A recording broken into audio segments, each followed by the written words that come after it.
This morning, our company decided to file for Chapter 11 restructuring. That was a very difficult decision made by our board last night, in fact. But I think it's the right decision at the right time for our company to move it forward. The path ahead will be hard, but it's a well-worn path, and we will make the company successful. Until today, American Airlines was the only long-standing US carrier not to file for bankruptcy protection, but now it's done so, filing for Chapter 11 protection as of today. Jeremy Lemer has been covering the story for the Financial Times this morning.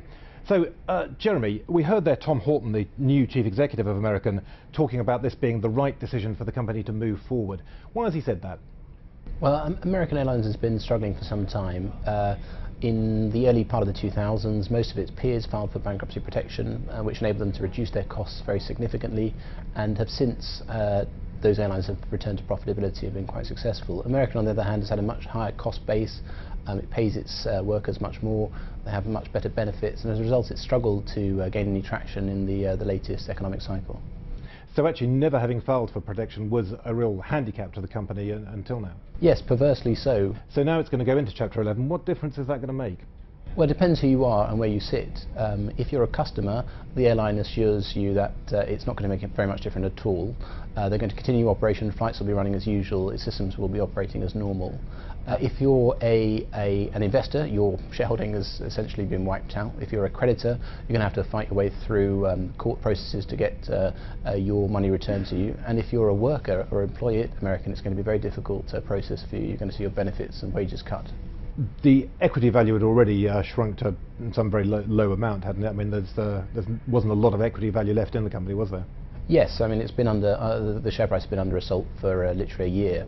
So we've got a clip of Tom Horton, who's the new CEO who just took over today, blaming global economic uncertainty and high oil prices for pushing American Airlines into Chapter 11. Our cost disadvantage to the rest of the industry has been quite large and has been growing. We viewed that, and our board viewed that, as untenable.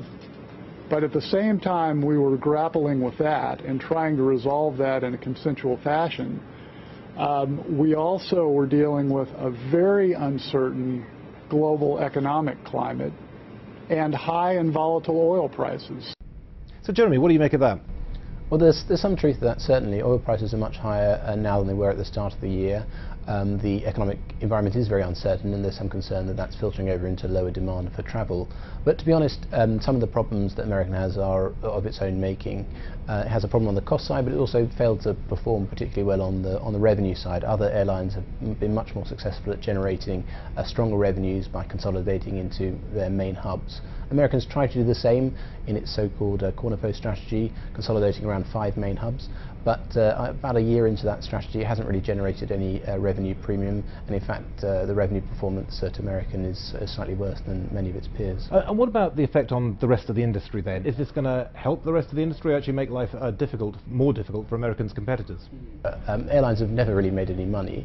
The recession has made it particularly difficult for them.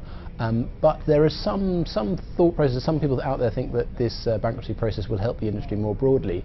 American is likely to shrink in size as it goes through bankruptcy and trims off the less profitable routes. That will mean there's less capacity in the market, and could mean that competitors are able to raise their prices. The other area where it could possibly help competitors is that many of them are also going through very complex labour negotiations at the moment, and the fear in the market was that American would offer its workers a much more generous settlement, and then a sort of pattern bargaining process would take hold whereby other airlines workers would demand similar packages. American's gone to the mats, as it were, and that perhaps reduced the possibility or the likelihood that other airlines will be forced to give way more concessions to their workers. Jeremy Lemer, thank you very much indeed. Thanks. And we'll have more coverage of this story as it unfolds on FT.com.